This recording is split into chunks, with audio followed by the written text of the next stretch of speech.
नमस्कार। ज्योतिष शास्त्र में श्रद्धा और विश्वास रखने वाले सभी जातकों का पारलौकिक जगत चैनल में बहुत बहुत स्वागत है।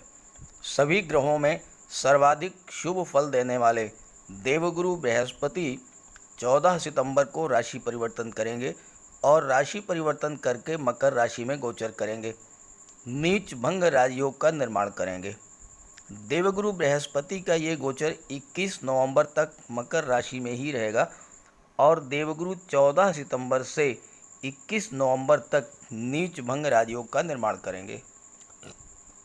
देवगुरु के इस नीच भंग राजयोग का मीन राशि के जातकों पर क्या प्रभाव पड़ेगा, इसी का विश्लेषण करेंगे इस वीडियो में। ये वीडियो केवल देवगुरु के नीच भंग राजयोग से संबंधित है।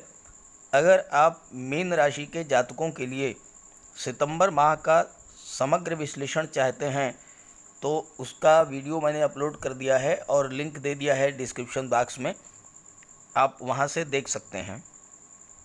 वीडियो के अंत में मैं पिछले वीडियोस पर प्राप्त आपके कमेंट्स को भी रिप्लाई करूंगा, आपकी शंकाओं का समाधान कराऊंगा और साथ ही साथ इस वीडियो पर आपके जो भी कमेंट होंगे उसे अगले वीडियो में रिप्लाई करूंगा। तो चलिए वीडियो शुरू करते हैं। देवगुरु आपकी कुंडली में एकादश भाव में गोचर करेंगे और 14 सितंबर से 21 नवंबर तक महाधनी योग का निर्माण भी करेंगे। आगे बढ़ने से पहले देवगुरु बृहस्पति के बारे में जानना ज़रूरी है। नीच भंग राजयोग क्या होता है ये जानना ज़रूरी है और नीच भंग राजयोग कैसे बनता है ये जानना ज़रूरी है। जब ये चीज़ आप समझ लेंगे तभी आप नीच भंग राजयोग के प्रभाव को अच्छे से समझ पाएंगे। देवगुरु को सभी ग्रहों में सर्वोच्च स्थान प्राप्त है और सबसे अधिक पूजनीय ग्रह भी देवगुरु ही हैं। देवगुरु का प्रभाव अत्यंत शुभ होता है। ज्योतिष शास्त्र में कहा गया है किम कुर्वन्ति सर्वग्रह यस्य केंद्रे बृहस्पति, अर्थात जिसके केंद्र में देवगुरु स्थित हैं उसका अन्य ग्रह कुछ भी नहीं कर सकते। देवगुरु का इतना अधिक महत्व है कि अगर आपकी कुंडली के केंद्र के भाव में देवगुरु स्थित हैं तो दूसरे ग्रहों का कोई भी अशुभ प्रभाव आप पर नहीं पड़ेगा। देवगुरु ज्ञान, धन, मान सम्मान, संतान, शिक्षा, धर्म और सत्कर्म के कारक हैं। ज्योतिष शास्त्र में देवगुरु को सर्वाधिक शुभ ग्रह की संज्ञा दी गई है। देवगुरु का कुंडली में बलवान होना ही अपने आप में एक श्रेष्ठ राजयोग के समान है। कुंडली में बलवान गुरु कई दोषों को दूर कर देते हैं, साथ ही साथ जीवन में मान सम्मान, उच्च पद, उत्तम संतान, कोर्ट कचहरी में विजय और हर प्रकार के भौतिक और आध्यात्मिक सुखों को प्रदान करते हैं। कुंडली के सभी भावों में, केंद्र के भावों में देवगुरु हों। कुंडली के 5 भाव ऐसे हैं जिसमें अगर देवगुरु गोचर कर रहे हों तो सारे दोषों का शमन कर देते हैं। पहले भाव, चौथे भाव, 5वें भाव, 9वें भाव और 10वें भाव में सभी दोषों को दूर करते हैं। साथ ही साथ कुंडली के द्वितीय और एकादश भाव, धन भाव और लाभ भाव में भी बहुत अच्छे फल देते हैं। ऐसे देवगुरु 14 सितंबर को नीच भंग राजयोग का निर्माण कर रहे हैं। 14 सितंबर को देवगुरु राशि परिवर्तन करके कुंभ राशि से मकर राशि में गोचर करेंगे। मकर राशि में गुरु नीच के होते हैं। ज्योतिष शास्त्र का सिद्धांत है कि जिस राशि में कोई ग्रह नीच की स्थिति में है उसी राशि में दूसरा ग्रह उच्च की स्थिति में हो तो उस ग्रह का जो कि नीच की स्थिति में है उसका नीच भंग हो जाता है और नीच भंग राजयोग का निर्माण होता है। मकर राशि में शनिदेव उच्च की स्थिति में है और देवगुरु जब 14 सितंबर को मकर राशि में गोचर करेंगे तो नीच के होंगे। ऐसे में उच्च की स्थिति वाले शनि के कारण देवगुरु का नीच भंग होगा और नीच भंग राजयोग बनेगा। आइए इसके प्रभावों के बारे में बात करते हैं। तो ये है मीन राशि के जातकों की कुंडली। देवगुरु बृहस्पति 14 सितंबर को आपकी कुंडली के एकादश भाव लाभ भाव में गोचर करेंगे। मकर राशि में देवगुरु नीच के हो जाते हैं, लेकिन मकर राशि में ही शनि गोचर कर रहे हैं जो कि स्वराशि के हैं, और इस स्थिति में देवगुरु का नीच भंग राजयोग बनेगा। ज्योतिष शास्त्र का एक सिद्धांत है कि अगर कोई ग्रह नीच की स्थिति में है और जिस राशि में वो नीच की स्थिति है उस राशि का स्वामी उसी राशि में अगर गोचर करे तो उस ग्रह का नीच भंग हो जाता है। देवगुरु मकर राशि में गोचर करेंगे, मकर राशि में नीच के होंगे, लेकिन मकर राशि के स्वामी शनिदेव मकर राशि में ही गोचर कर रहे हैं, तो ऐसी स्थिति में देवगुरु का नीच भंग होगा और नीच भंग राजयोग बनेगा। दूसरी बात, देवगुरु वक्री अवस्था में है और वक्री अवस्था में अगर कोई ग्रह नीच की स्थिति में होता है तो उसका नीच भंग स्वतः हो जाएगा। तो इस तरह से आपकी कुंडली के एकादश भाव में देवगुरु का डबल नीच भंग राजयोग बनेगा। देवगुरु की दृष्टियां आपकी कुंडली के पराक्रम भाव पर, आपकी शिक्षा और संतान के भाव पर और आपके परिवार भाव पर पड़ेंगी। साथ ही साथ देवगुरु आपके लग्न के स्वामी हैं और आपके कर्म भाव के भी स्वामी हैं। तो चलिए इसका विश्लेषण करते हैं कि इन स्थितियों का क्या प्रभाव पड़ेगा आपके जीवन पर। अभी तक की वीडियो में आपने कई बार राजयोग शब्द का प्रयोग सुन लिया होगा। आपके मन में एक स्वाभाविक सा प्रश्न आ रहा होगा कि आखिर ये राजयोग होता क्या है। तो पहले बात कर लेते हैं राजयोग के बारे में। जब आप राजयोग को समझ लेंगे तभी आप नीच भंग राजयोग के प्रभाव को समझ पाएंगे। राजयोग का अर्थ होता है ग्रहों का वो योग जो आपके जीवन में राजाओं जैसी सुख सुविधाएं लाता है। आपका जीवन राजाओं जैसा होगा। तो राजा के पास क्या होता है? राजा के पास अधिकार होता है, अथॉरिटी होता है, पावर होता है। ये सब आपके पास होगा, चाहे नौकरी में, चाहे शासन में, चाहे प्रशासन में, या राजनीति में, या व्यापार में। हर जगह आपके पास अधिकार होगा, हर जगह आपके पास पावर होगी। बड़े बड़े उद्योगपति, इंडस्ट्रियलिस्ट, कारपोरेट जगत की बड़े बड़े बिजनेस आइकॉन, बड़े बड़े राजनेता, ये सब उनकी कुंडली में बन रहे विभिन्न राजयोगों के कारण इतनी ऊंचाइयों तक पहुंचते हैं। शासन सत्ता की, व्यवस्था की बागडोर इनके हाथों में रहती है।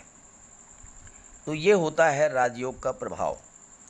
दूसरी बात, राजा के पास कोष होता है, कोष यानी धन। तो राजयोग के बनने पर आपको धन की कोई कमी नहीं होगी। धन का अबाध प्रवाह आपके पास होता रहेगा, लगातार धन प्राप्त होता रहेगा।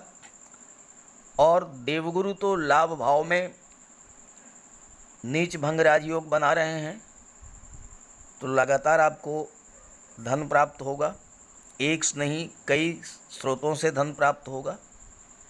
तीसरी बात, राजा के पास राज्य होता है, तो राज्य से तात्पर्य जमीन जायदाद, भूमि भवन, ये सारी चीज़ें आपके पास होंगी। चौथी बात, राजा के पास मंत्री, महामंत्री, सलाहकार होते हैं। आपके पास भी आपकी हेल्प करने के लिए, आपको सहयोग करने के लिए राज्य के बड़े अधिकारियों का साथ मिलेगा। कहने का अर्थ ये है कि आपके संबंध राज्य के बड़े अधिकारियों, आईएएस, आईपीएस, मंत्री, विधायक, सांसद, जनप्रतिनिधियों से होंगे। बहुत ही मधुर और स्ट्रॉन्ग संबंध होंगे और आपका हर कार्य बनता चला जाएगा।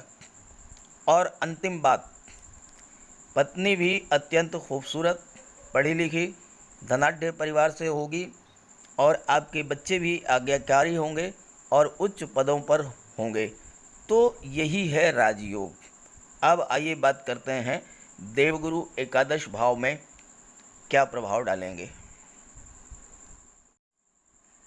एकादश भाव लाभ का भाव होता है और यहाँ से धन के लाभ, संतान के लाभ और शिक्षा के लाभ का विचार किया जाता है। एकादश भाव में देवगुरु आपको महाधनी बना देंगे। आपकी धनोपार्जन की क्षमता में वृद्धि करेंगे। विभिन्न स्रोतों से धन लाभ होगा। समाज के प्रतिष्ठित व्यक्तियों, धनवान व्यक्तियों से आपके संबंध मजबूत होंगे और उनके सहयोग से आप धन कमाने के मार्ग पर निरंतर आगे बढ़ते जाएंगे। आप अत्यंत बुद्धिमान और चतुर होंगे, क्योंकि देवगुरु आपके लग्न भाव के स्वामी हैं और देवगुरु ज्ञान, धन, मान, सम्मान, शिक्षा, संतान, धर्म, सत्कर्म के कारक हैं। तो आपके ज्ञान में वृद्धि होगी। आप अत्यंत बुद्धिमान होंगे, अत्यंत चतुर होंगे और इसका आपको लाभ मिलेगा। देवगुरु की सीधी दृष्टि आपकी कुंडली के पंचम भाव पर पड़ रही है, संतान और शिक्षा के भाव पर। संतान और शिक्षा के भाव के जो स्वामी हैं वो हैं चंद्रमा, और चंद्रमा देवगुरु के परम मित्र हैं। तो उच्च शिक्षा प्राप्त करेंगे आप और अपने क्षेत्र में महारत हासिल करेंगे। आप कंप्यूटर साइंस की पढ़ाई कर रहे हैं तो उस क्षेत्र में आप एक्सपर्ट होंगे। आप कॉमर्स की पढ़ाई कर रहे हैं, मैनेजमेंट की पढ़ाई कर रहे हैं, एमबीए की पढ़ाई कर रहे हैं, तो उस क्षेत्र में आप टॉप पर जाएंगे। साइंस की, टेक्नोलॉजी की, इंजीनियरिंग की पढ़ाई कर रहे हैं तो उस क्षेत्र में भी आप नए नए इनोवेशंस करेंगे, नई नई खोज करेंगे, नई नई रिसर्च करेंगे और बहुत आगे जाएंगे। इसका आपको लाभ मिलेगा। प्रतियोगी परीक्षाओं में सफलता मिलेगी। देवगुरु संतान और शिक्षा के कारक हैं और उनकी दृष्टि में अमृत होता है। देवगुरु की दृष्टि पंचम भाव पर पड़ रही है, तो जो छात्र प्रतियोगी परीक्षाओं की तैयारी कर रहे हैं निश्चित रूप से उन्हें सफलता मिलेगी। साथ ही ये संतान और शिक्षा का भी भाव है, तो अगर आप विवाहित हैं तो संतान प्राप्ति का प्रबल योग है। इस गोचर काल में 14 सितंबर से 21 नवंबर के बीच में अगर आपको संतान प्राप्ति होगी तो वह संतान विलक्षण प्रतिभा की धनी होगी और आपके परिवार के भाग्योन्नति करने वाली होगी। इस गोचर काल में अगर आपका वैवाहिक संबंध तय होता है या विवाह होता है तो पत्नी उच्च शिक्षिता, अर्निंग मेंबर होंगी और धनाढ्य ससुराल होगी। आपका रहन सहन वैभवपूर्ण होगा। देवगुरु की दृष्टि आपके पराक्रम भाव पर पड़ रही है, तो आपके ज्ञान, बुद्धि और कौशल में वृद्धि करेंगे। सबसे बड़ी बात, देवगुरु की दृष्टि पराक्रम भाव पर पड़ने से आपकी इंट्यूशन पावर बढ़ेगी। भविष्य में क्या होने वाला है इसका आभास आपको पहले से ही हो जाएगा और उसी के अनुसार आप प्लानिंग करके उसका लाभ उठाएंगे। लग्न के स्वामी हैं देवगुरु, भव्य व्यक्तित्व होगा, ज्ञानमयी वाणी होगी और आप अपने बुद्धि कौशल से दूसरों को प्रभावित करेंगे और अपना कार्य सिद्ध करेंगे। कर्म भाव के स्वामी भी देवगुरु ही हैं और कर्म क्षेत्र में आपके जॉब, कैरियर, प्रोफेशन में आपको बहुत आगे ले जाएंगे। नई नई उपलब्धियां आपको हासिल होंगी। व्यापार के क्षेत्र में नई ऊंचाइयों को प्राप्त करेंगे और साथ ही साथ अगर आप गवर्नमेंट जॉब या प्राइवेट जॉब में हैं तो आपकी वेतन वृद्धि होगी, प्रमोशन होगा, उच्च पद प्राप्त होगा और कार्य क्षेत्र में आपको सफलता मिलेगी।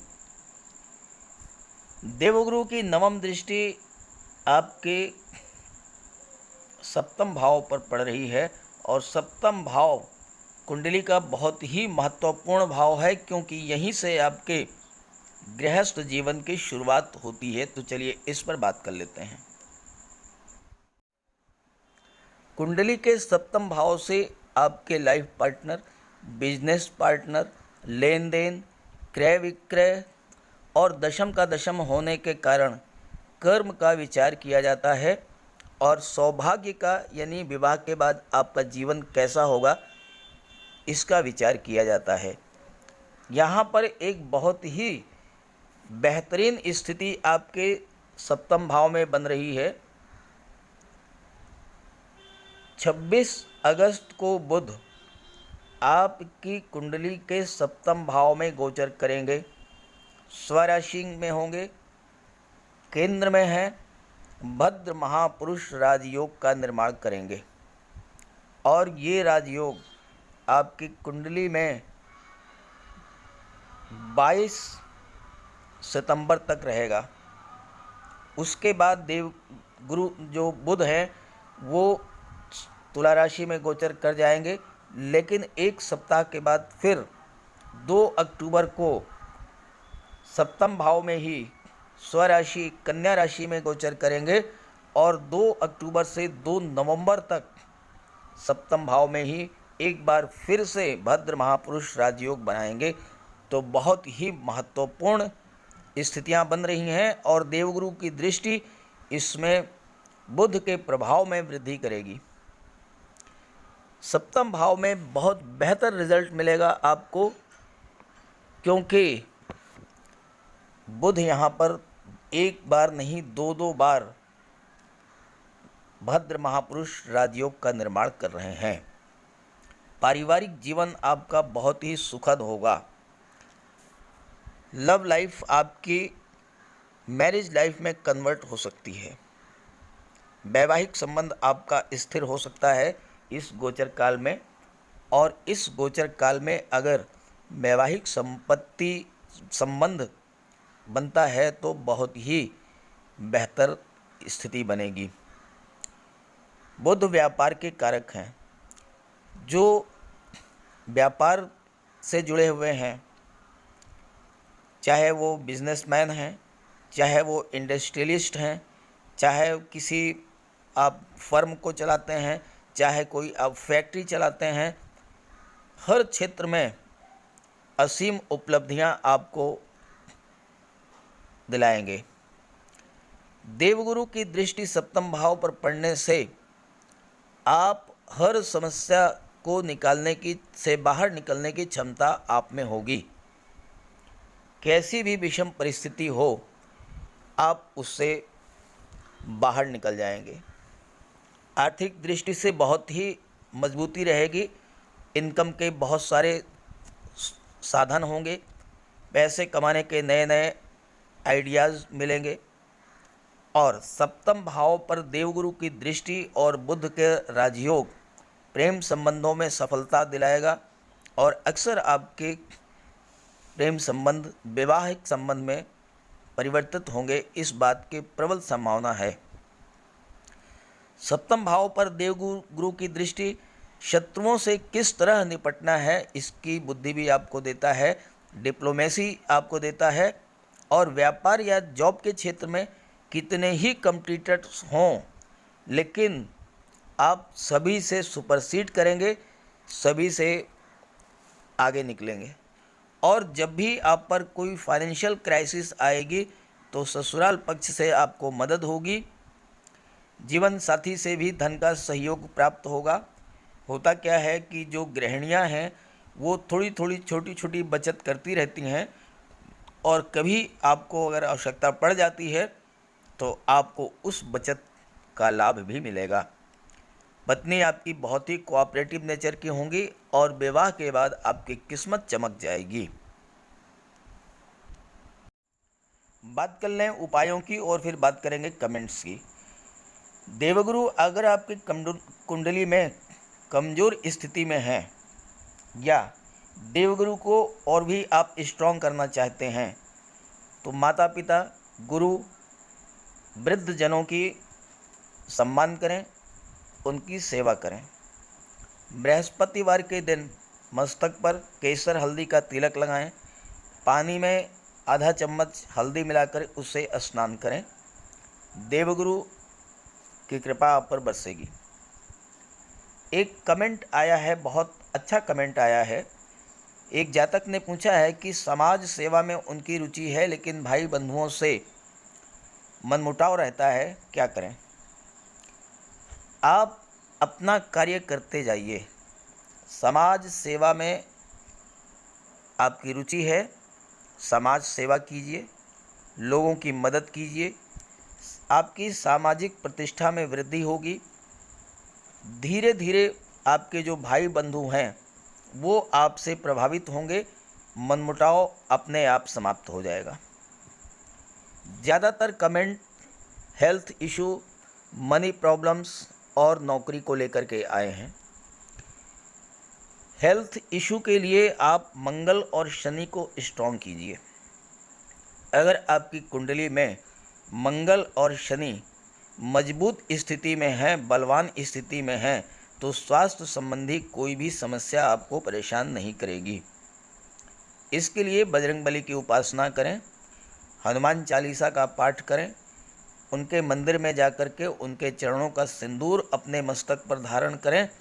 और शनि को स्ट्रॉन्ग करने का बहुत ही आसान सा तरीका है, दीन दुखी, गरीब, लाचार, असहाय, मजलूम, दिव्यांग, ऐसा कोई भी व्यक्ति आपके पास अगर आता है, आप उसकी जो भी हेल्प कर सकते हैं। ये कोई ज़रूरी नहीं कि आप पैसे से ही हेल्प करें, आप उसका कोई भी कार्य जो आपके संबंधों, आपके संपर्कों से बन सकता है, अगर आप बना देते हैं तो शनिदेव ऐसे कार्यों से बहुत प्रसन्न होते हैं और उसका आपको लाभ मिलता है। हेल्थ इश्यूज खत्म हो जाएंगे। मनी प्रॉब्लम्स के लिए माता लक्ष्मी की उपासना करें। शुक्रदेव बहुत ही अच्छी स्थिति में है, स्वराशि में गोचर कर रहे हैं 6 सितंबर को, तो ये महीना बहुत ही बेहतर रहेगा 2 अक्टूबर तक के लिए। धन की कोई भी समस्या है वो सॉल्व हो जाएगी। माता लक्ष्मी की उपासना करते रहें और घर को अपने इतना साफ सुथरा रखें, स्वच्छ रखें कि माता लक्ष्मी एक बार अगर आ जाएं तो फिर वो टिक करके रहें, जाने का नाम ना लें। घर को साफ रखें, घर का कूड़ा कबाड़ जो भी है वो बाहर कर दें। टूटी फूटी चीज़ें, कंघियाँ हैं, शीशे हैं, टूटे फूटे बर्तन हैं या और भी तमाम चीज़ें जो घर में बेकार सी पड़ी हुई है, बंद घड़ी है, टूटे खराब इलेक्ट्रॉनिक्स आइटम्स हैं, ये सब हटा दीजिए। गाय को गुड़ खिलाइए, कन्याओं को उपहार दीजिए, धन की समस्या समाप्त हो जाएगी। नौकरी की बात है, नौकरी के कारक हैं सूर्यदेव। सूर्यदेव शासन प्रशासन नौकरी के, सरकारी नौकरी के कारक हैं। सूर्यदेव को अर्घ्य दें। तांबे के लोटे में जल लेकर के उसमें लाल पुष्प, रोली, अक्षत मिलाएं और अर्घ्य दें। उसके बाद जो रोली बच जाए उसे अपने मस्तक पर लगाएं। घर में, पूजा घर में उड़ते हुए बजरंगबली की तस्वीर लगाएं और मंगलवार को नंगे पैर मंदिर जाकर के लाल गुलाब अर्पित करें। नौकरी के लिए अगर आप जा रहे हैं किसी इंटरव्यू के लिए या किसी बिजनेस डील के लिए, तो जाने से पहले आपके घर में कोई कन्या होगी, बेटी होगी, बहन होगी, आपकी भतीजी होगी, कोई उपहार दे करके निकलें। कुछ पैसे दे दें, वस्त्र दे दें, खिलौने या मिठाई, कोई भी चीज़ दे करके उसका आशीर्वाद प्राप्त करके निकलें। और रास्ते में अगर कोई गाय मिल जाए तो उसे गुड़ खिला दें, आपका कार्य सिद्ध होगा। एक कमेंट आया है कि जन्म कुंडली में ग्रहों की स्थितियों का क्या महत्व है। जन्म कुंडली में ग्रहों की जो स्थिति है वो आपके जीवन में घटित होने वाली घटनाओं के बारे में बताती है। जन्म कुंडली से ये जाना जाता है कि आपके जीवन में कौन कौन सी घटना किस समय घटेगी, और गोचर कुंडली से वर्तमान समय में ग्रह स्थितियों का क्या प्रभाव पड़ रहा है आपके जीवन पर, इसका विश्लेषण किया जाता है।